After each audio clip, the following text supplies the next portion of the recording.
السلام عليكم. والله انا ما بسجلش فيديوهات عشان عدد المشاهدات كتير قوي ومحدش بيشترك في القناه، فيا ريت يشترك في القناه ومفعل زر الجرس عشان يوصلكوا كل جديد. انا ليا وجهة نظر تماما عشان ماتش امبارح الاهلي وانبي 9 غيابات عن الاهلي. مارسيل كولر هيعمل ايه مارسيل كولر؟ كل 3 ايام ماتش، لعيبه مجهده، لعيبه مش قادره تجري اصلا. ماشي، لعبنا مع انبي وتعادلنا 2-2 امبارح.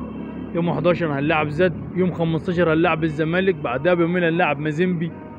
لا لا، قد على قد ايه. مارسيل كولر معزول، محدش انتقد لا لعيبه ولا مارسيل كولر. ماشي، احنا ما ماسكينش بس غير في انطونيو موديس. بيلعب موديس. يا جدعان، هو ده المتاح قدام منه. ارجو ان احنا ما ننتقدش كولر اللي عمله. محدش في مصر عمله تما، لا منتخب ولا نادي ولا اي حاجه. السلام عليكم.